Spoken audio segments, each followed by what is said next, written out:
Right, Sanctum of Wrath, playing the Hillbilly, and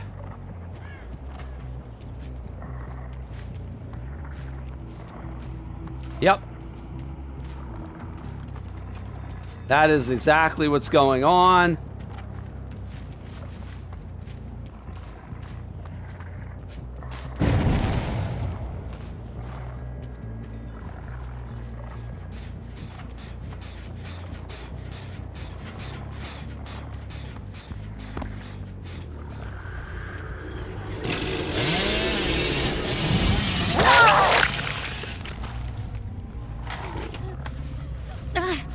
I'm also going to carry you out of the basement. Because the last time we played against someone who had an Invocation perk, you're not resisting. I appreciate that. That's so much obliged. We're making sure you don't Kobe.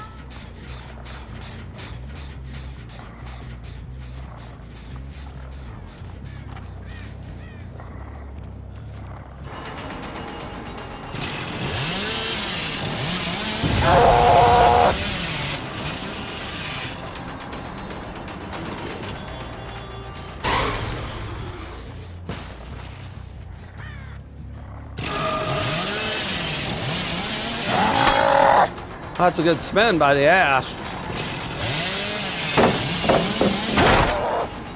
Keeping him off the gens. Well, that's our ruin totem.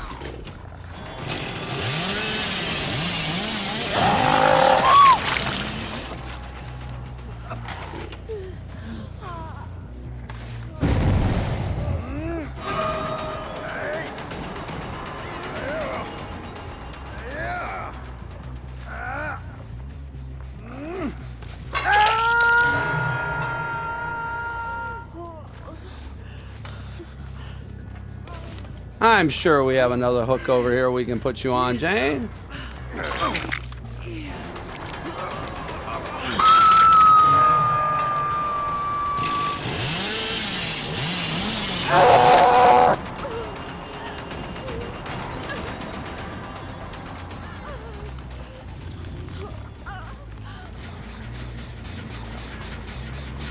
I'm gonna pop this.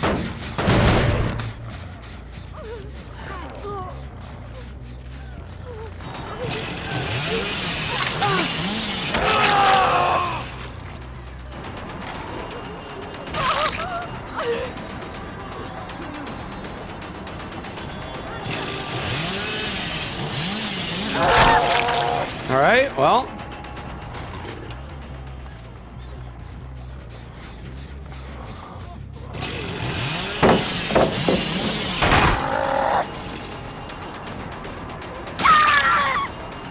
Well.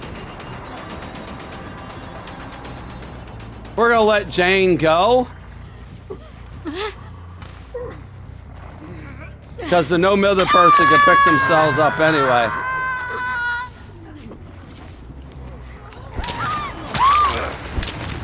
And hey, Jane, thank you for celebrating my victory.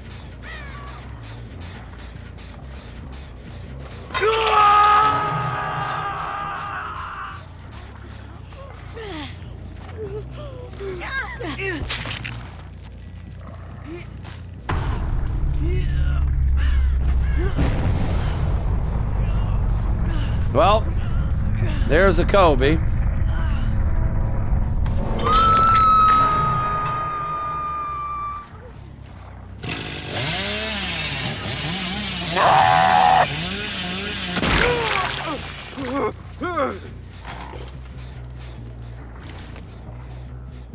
I normally would say I'd respect the 4%, but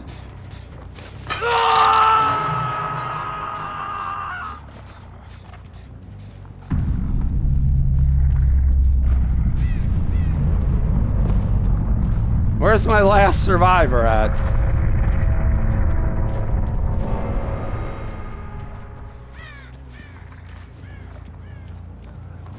There you are.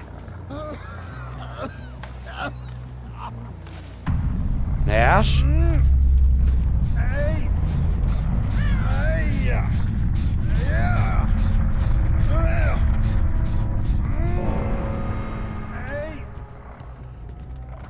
All right, Ash.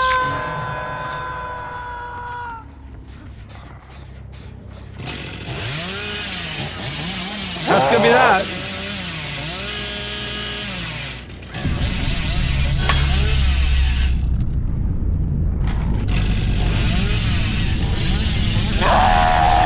We'll take that. We never even saw this side of the map. And that's going to be a very quick 4K as Billy. So I think we've said this before.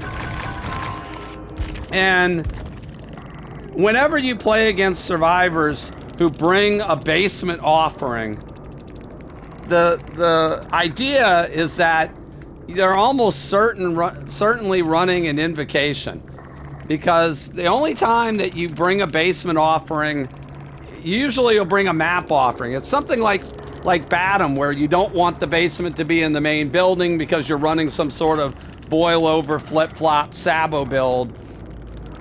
But if you're not bringing a map offering and you're putting the basement somewhere specifically as a survivor, it's almost certainly because you are attempting to do an invocation. And when you bring in No Mither, like the Sable did, then it's pretty clear at that point that you're running an invocation build, because why wouldn't you be? That just seems to speak for itself at that point. They had resilience and dead hard because you want other perks that work whenever you're injured, but yeah, that was the idea. Weaving spiders to do the gens quicker, and we suspected it. We were going to check the basement out anyway, but we really made it a point to check the basement out when Lethal showed us the Sable going into the basement. So I don't know what to say other than I don't know what else they were planning. The Jane attempted a flashlight save, or at least a firecracker save, a party starter save at some point. The flashlights were around. The Trevor and the Ash both were hoping, I think, to get flashlight saves. They were all hovering when we got downs, and we just took advantage of that. And did we hit every chainsaw? No. Did we hit almost all our chainsaws? Yes. And barbecue is a perk that isn't run nearly as often as it was when you used to get the blood points for it, but it's still very valuable in certain situations. And even though for most of the match we played it in that very tiny area where the survivors were all kind of crowded around, which is why we were able to get people down so quickly, when the Trevor ended up Kobeing and getting the 4%, well, we were able to see where he was going, and he basically crouch walked. Is that urban evasion? Yeah, he urban evaded and jumped into a snowman, and we were able to use our chainsaw to go right into that snowman and take him down. Normally we would have respected the 4%, but this match was just a little too clean for us and a little too quick for us. We wanted to finish it off in style, and we did. The only thing we didn't do is we forgot to finish Mori the Ash, but that's okay. We'll take the 4K in a route here on Yamaoka with the Hillbilly against the Invocation.